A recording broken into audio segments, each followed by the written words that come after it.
തകഴിയും വയലാറും അടൂരും കൊട്ടാരക്കരയും പാമ്പാടിയും പോലെ പ്രശസ്തരായവരുടെ പേരിൽ പ്രശസ്തരായ നാടിന്റെ കുറെ തങ്കലിപികളാൽ ആലേപനം ചെയ്യപ്പെടേണ്ട മറ്റൊരു നാട് കാട്ടുകട. അതെ, അനീഷ് കാട്ടുകട.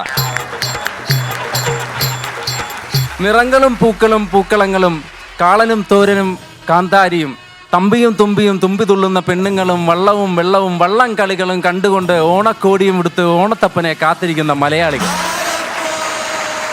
ചേട്ടാ, ഈ മലയാളികളൊക്കെ ഞാൻ ഇന്നലെ ഓണത്തെക്കുറിച്ചൊരു കൗണ്ടർ പറഞ്ഞു തരാൻ പറഞ്ഞപ്പം മഹാബലി വാമനൻ്റെ അളിയനാന്ന് പറഞ്ഞതാണ് എൻ്റെ ടീം മെമ്പേഴ്സ്. എന്തൊക്കെ പറഞ്ഞാലും ഓണത്തെക്കുറിച്ച് നമുക്ക് എല്ലാവർക്കും ഭയങ്കര ഓർമ്മകളാണ്. ഓണത്തെക്കുറിച്ച് ഓർമ്മയുള്ളത് കൊണ്ടാണ് ഞാനൊരു പൂക്കൾ ഷർട്ടും ധരിച്ച് പുലിത്തോലിന് കളർ മാറ്റി പിഷാരടി ചേട്ടന് വിട്ട് ഓണത്തിന് കൊട്ടകൾ മറിഞ്ഞ് പൂക്കളുമായിട്ട് നമ്മുടെ ആങ്കർ എത്തിയിരിക്കുന്നത്. അപ്പോൾ ഓണത്തെക്കുറിച്ച് എല്ലാവർക്കും ഭയങ്കര ഓർമ്മകളാണ്. എൻ്റെ ഓർമ്മകൾ ഓണത്തെക്കുറിച്ച് തുടങ്ങുന്നത് അംഗനവാടി വെച്ചിട്ടാണ്. അതായത് കരഞ്ഞു കലങ്ങിയ മിഴികളുമായി ബാഗും തൂക്കി അംഗനവാടിയിലേക്ക് ചെന്ന എന്നെ നോക്കിയിട്ട് ടീച്ചർ പറഞ്ഞ്, നീ കരയൊന്നും വേണ്ട, ഇന്ന് ഇവിടെ നിന്നിട്ട് പൊക്കോ, പക്ഷേ നാളെ നീ വന്നോണം. അതായിരുന്നു എൻ്റെ ലൈഫിലെ ആദ്യത്തെ ഓണം. ഇത് കണ്ടിട്ട് അമ്മ എൻ്റെ കവളത്ത് പിടിച്ചിട്ട് പറഞ്ഞ്, ടീച്ചർ പറഞ്ഞത് കേട്ടല്ല, ഇന്ന് നമുക്ക് ഇവിടുന്ന് പോകാം, പക്ഷേ നാളെ നീ പോന്നോണം. അതായിരുന്നു എൻ്റെ രണ്ടാമത്തെ ഓണം. ഇത് കേട്ടിട്ട് കഞ്ഞിത്തവിയും പിടിച്ചുകൊണ്ട് മാലാഖയെ പോലെ ഒരു ചേച്ചി കയറി വന്നിട്ട് എൻ്റെ കക്ഷത്തിൽ കയറിയിട്ട് പൊക്കി എടുത്തിട്ട് പറഞ്ഞ്, നിങ്ങൾ രണ്ടുപേരും ഒന്നും മിണ്ടണ്ട, കുഞ്ഞിവിടെ നിന്നോണം. ഈ മൂന്നോണം ഒരുമിച്ച് കേട്ടത് കൊണ്ടായിരിക്കാം എൻ്റെ ലൈഫിൽ പിന്നെ വന്നത് മൊത്തം ഓണത്തിൻ്റെ ഒരു ഘോഷയാത്രയായിരുന്നു. വന്നോണം, നിന്നോണം, കിടന്നോണം, ഇരുന്നോണം, കഴിച്ചോണം, കുളിച്ചോണം, പഠിച്ചോണം, ജയിച്ചോണം. ഈ സാധനങ്ങൾ ഞാൻ മോഷ്ടിച്ചല്ല, സായം ചേട്ടൻ എനിക്ക് തന്നതാണ്. അപ്പോൾ അതുകൊണ്ട് തന്നെ ഇതിനൊരു അവസാനം ഉണ്ടായത് എൻ്റെ സ്കൂൾ ജീവിതത്തിൻ്റെ അവസാന കാലഘട്ടത്തിലാണ്. അപ്പോൾ ഞാൻ എത്ര വരെ പഠിച്ചു എന്നുള്ളൊരു ചോദ്യത്തിന് ഇവിടെ അർഹതയില്ല.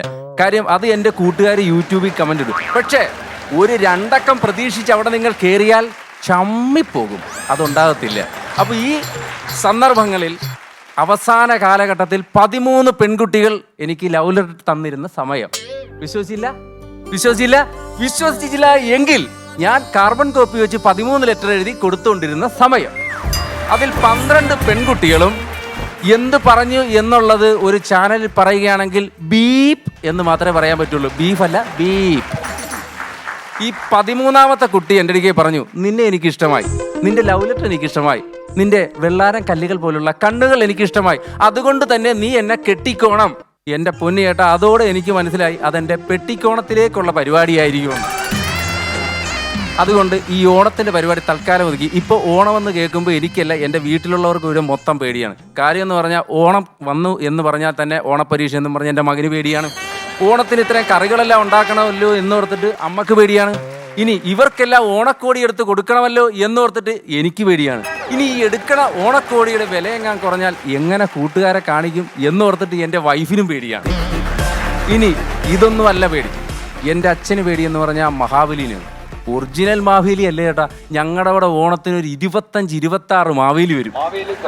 ഈ മാവേലി പല രൂപത്തിൽ, പല ഭാവത്തിൽ, പല പാക്കറ്റിലല്ല, പല വേഷത്തിൽ വരും. അപ്പം ഈ വരുന്നവരിൽ എന്നു പറഞ്ഞാൽ ചില സന്ദർഭങ്ങളിൽ അച്ഛന് കിട്ടണ ബോണസ് പോലും തികയാണ്ട് ഒരുവർക്ക് കൊടുക്കാനായിട്ട്. അപ്പോൾ ഇങ്ങനെയൊക്കെയാണ്. എങ്കിലും ഗോപിച്ചേട്ടൻ്റെ മാവേലിക്ക് ഭയങ്കര ഡിമാൻഡാണ്. ഗോപിച്ചേട്ടനാണ് ഞങ്ങളുടെ അവിടുത്തെ ടോപ്പ് മാവേലി. ഗോപിച്ചേട്ടൻ്റെ മാവേലി എന്ന് പറഞ്ഞാൽ വേറെ ലെവലാണ്. ഗോപിച്ചേട്ടൻ്റെ വയറും ഗോപിച്ചേട്ടൻ്റെ കൊടയും ഗോപിച്ചേട്ടൻ്റെ സെറ്റപ്പൊക്കെ കണ്ടു കഴിഞ്ഞാൽ നെറ്റിപ്പട്ടം കെട്ടി വരുന്ന കൊമ്പൻ്റെ മുമ്പിൽ പോലും മുട്ടുമടക്കത്തില്ല. സ്കൂട്ടർ പോസ്റ്റേ കൊണ്ട് ഇടിച്ച് 2 മുട്ട് ഇഞ്ച പരിവായിട്ട് വണ്ണത്തിലെ കമ്പിയിട്ടിരിക്കുക, പിന്നെ എങ്ങനെ മുട്ടുമടക്കാനാ? അപ്പം ഈ ഓണത്തിന് നമുക്കൊരു സെറ്റപ്പ്, ഒരൊറ്റ സങ്കടം വന്ന കേസെന്ന് പറഞ്ഞാൽ, വിഷുവിന് കണിയും കൊണ്ടുവരുമ്പോൾ നമുക്ക് കോമണായിട്ടൊരു പാട്ടുണ്ട്, കണി കാണും നേരം കമലാനേത്രൻ്റെ നിറമേഴും മഞ്ഞ തുകിൽ ചാർത്തി. ഇനി കരോളും കൊണ്ടുവന്നാൽ അങ്കിൾ ജിങ്കിൾ ജാം ബങ്കിൾ ജിങ്കിൾ ജാം, ആ പാട്ടുണ്ട്. ഓണത്തിന് ഓണപ്പാട്ട് 100 കണക്കിനുണ്ടെങ്കിലും മാവേലി വരുമ്പോൾ പാടാൻ പറ്റിയ ഒരു പാട്ടില്ല. അതുകൊണ്ട് തന്നെ ഇവരെല്ലാവരും കൂടി ഒരു ചെണ്ട എടുത്ത് കൊട്ടിക്കൊണ്ട് ഒരു സാധനം പാടും. മാവേലി വന്നേ തേയ് തേയ്. മാവേലിയാണ് വന്നത്, ഒന്ന് തേയ് തേയെങ്കിലും വെച്ചതാ. മാവേലി വന്നേ തേ തേ, അടിയിലൊരിക്കൽ തേ തേ, തിരുവോണം ഉണ്ണാൻ തേ തേ. എൻ്റെ പൊന്നി ഏട്ടാ, ഇത് കേട്ടാൽ തോന്നും 364 ദിവസം പാതാളത്തിൽ പട്ടിണി കിടന്നിട്ട് ഒരല്ല ചോറുണ്ണ നമ്മുടെ വീടിൻ്റെ വാദിക്കാൻ നിൽക്കുകയാണെന്ന്. മാവേലി വന്നേ തേ തേ, ആണ്ടിലൊരിക്കൽ തേ തേ, തിരുവോണം ഉണ്ണാൻ തേ തേന്ന്. വളരെ ദുഃഖകരമാണ് ആ മാവേലിയുടെ അവസ്ഥ. ഈ ഒരു സന്ദർഭത്തിൽ ഈ ഗോപിച്ചേട്ടൻ്റെ മാവേലിയെ കാണാൻ ഭയങ്കര ഫാനാണ്. ഞങ്ങളുടെ മുത്തശ്ശിയൊക്കെ എന്ന് പറഞ്ഞാൽ ഗോവിച്ചേട്ടൻ്റെ ഭയങ്കര ഫാനാ. മുത്തശ്ശിക്കൊരു കുഴപ്പമുണ്ട്, 100 വയസ്സ് വരെ ജീവിക്കണം എന്നുള്ളൊരാഗ്രഹം കൊണ്ട് പുറത്തു പോലും ഇറങ്ങൂല. എന്തിന്? ഞങ്ങളുടെ അമ്മയുടെ ഇന്നൊരു കട്ടൻ കാപ്പി പോലും മേടിച്ചു കുടിക്കൂല, മുറ്റത്ത് അഴകെട്ടിക്കൂല, എന്താ പെടലി എങ്ങാം ഉടുക്കിക്കളഞ്ഞാലും എന്ന് ഓർത്തിട്ട് പുറത്തു പോലും ഇറങ്ങൂല. ഈ സന്ദർഭത്തിൽ ഗോവിച്ചേട്ടൻ്റെ മാവേലിനെ മാത്രം കാണാനായിട്ട് പുറത്തിറങ്ങും. ഗോവിച്ചേട്ടൻ്റെ മാവേലിനെ വെയിറ്റ് ചെയ്തിരിക്കുന്ന സമയത്ത് ഗോവിച്ചേട്ടൻ തിരുവോണത്തിൻ്റെ തലേ ദിവസം, ഇനി തിരുവോണത്തിൻ്റെ തലേ ദിവസം എന്ത് സംഭവിച്ചു എന്ന് പറഞ്ഞു കൊടുത്താലേ കൈയടിക്കുള്ളൂ. തിരുവോണത്തിൻ്റെ തലേ ദിവസം നിങ്ങളെപ്പോലെ തന്നെ 2 എണ്ണം അടിച്ച് ഓഫായി. അടി തിരുവോണത്തിൻ്റെ തലേ ദിവസം 2 എണ്ണം അടിച്ച് ഗോവിച്ചേട്ടൻ ഓഫായി. ഈ സമയത്ത് ഗോവിച്ചേട്ടൻ്റെ വീട്ടിൽ നിന്നാണ് ഈ മാവേലിക്കുള്ള കോസ്റ്റ്യൂമൊക്കെ വാടക കൊടുക്കണത്. ഈ കോസ്റ്റ്യൂമൊക്കെ ഗോവിച്ചേട്ടൻ്റെ വൈഫ് എടുത്ത് ബാക്കി വന്ന മാവേലികൾക്കെല്ലാം കൊടുത്ത് ഗോവിച്ചേട്ടന് കിട്ടിയ കോസ്റ്റ്യൂമൊക്കെ എടുത്തിട്ട് ഇറങ്ങി. ഗോവിച്ചേട്ടൻ വീട്ടിൽ നിന്ന് ഇറങ്ങുമ്പോൾ നമുക്ക് അറിയാൻ പറ്റും. കാര്യം എന്ന് പറഞ്ഞാൽ ഗോവിച്ചേട്ടൻ വീട്ടിൽ നിന്ന് ഇറങ്ങും, ഗോവിച്ചേട്ടൻ്റെ വയറ് നമ്മുടെ വീട്ടിൽ എത്തും. നമ്മൾ ആ വയറേലൊക്കെ ഒന്ന് തൊട്ട് തലോടി ഈ വൈറ്റി കുഞ്ഞുണ്ടാ മാമ എന്നുള്ള കൗണ്ടറൊക്കെ അടിച്ചിരിക്കുമ്പോൾ പയ്യെ വരാൻ തുടങ്ങും. ഇനി വേണമെന്നുണ്ടെങ്കിൽ ഈ ചുണ്ടൻ വള്ളം പോലെ ഇരിക്കുന്ന മീശ 2 പോസ്റ്റുമേലും തട്ടി മാവേലി വന്നില്ല എന്ന കൗണ്ടറും അടിക്കാം. ഇനി വേണ്ട എന്നുണ്ടെങ്കിൽ എഡിറ്റ് ചെയ്യാം. മാവേലി എന്തായാലും വന്നു. ഈ മാവേലി വന്ന് ഞങ്ങളുടെ വീട്ടിൽ നിൽക്കുമ്പോൾ അമ്മൂമ്മ മാവേലി കട്ട ഫാന. അമ്മൂമ്മ മാവേലിക്ക് മുണ്ടും തോർത്തൊക്കെ മേടിച്ച് അമ്മൂമ്മ മാവേലിനെ മാത്രം കാണാൻ വേണ്ടിയിട്ട് വന്ന് നേരെ കൊണ്ട പാദത്തെ വെച്ച്, പാദത്തെ നോക്കിയപ്പോൾ ഇതിങ്ങനെ ഇരിക്കുന്ന ഷൂ അതൊക്കെ തൊഴുത് മേലോട്ട് വന്ന്, നല്ല പട്ടുവസ്ത്രം തൊഴുത് വന്ന്, പിന്നെയും വന്ന് പെശക് വയറെല്ലാം തൊഴുത് മേലോട്ട് വന്ന് മുഖത്ത് വന്നപ്പോൾ അമ്മൂമ്മ ഇതിങ്ങനെ ഒരു നിപ്പാണ് കേട്ടാ. പളുപള മിന്നുന്ന കിരീടമൊക്കെ പ്രതീക്ഷിച്ചിരുന്ന അമ്മൂമ്മയുടെ മുന്നിൽ 2 കൊമ്പും പിടിപ്പിച്ച് കാലൻ്റെ കിരീടവും കൊടക്ക് പകരം ഗതയും പിടിച്ച് മാവേലി കാലൻ്റെ ഫിഗർ 100 വയസ്സ് വരെ ജീവിക്കണമെന്നും പറഞ്ഞിരുന്ന അമ്മൂമ്മ അവിടെ ഠമാ പടാ. ഇപ്പം 116 വയസ്സായിട്ടും മരിക്കാൻ പോട്ടൊന്ന് മുറുക്കാൻ പോലും രക്ഷയില്ലാണ്ട് ഒരു കിടപ്പാണ്. അതോടുകൂടി ഗോവിച്ചേട്ടൻ മാവേലി നിർത്തിച്ച്, അച്ഛൻ വിറയില്ലേ, 116 വയസ്സായി ഒരേ കിടപ്പാണ്. പക്ഷെ ആ സമയത്ത് കയറി ലീഡ് ചെയ്തൊരു ടീമുണ്ട്, ദാസപ്പനും മകനും. കടുവകളിയായിട്ട് ഇവർ ഫീൽഡിലിറങ്ങി. ഈ കടുവകളി എന്ന് പറഞ്ഞാൽ ദാസപ്പന് ദീ ഹൈറ്റും ഉണ്ട്, ദീ വണ്ണവും ഉണ്ട്. ഏകദേശം ആ മോൾഡിൽ തന്നെ കറക്റ്റായിട്ടൊരു ചെറിയ പീസ് മകനും. ഈ കടുവ നേരെ ഇവിടെ ഒരു കളിക്കും. ഈ പട്ടാളക്കാരൻ വേട്ടക്കാരൻ വരും, ഇവർ 2 ആട്ടാടും, വെടിവെക്കും, കടുവയാകും. അടുത്ത വീട്ടിൽ പോവും, ആടും, വെടിവെക്കും, ചാകും.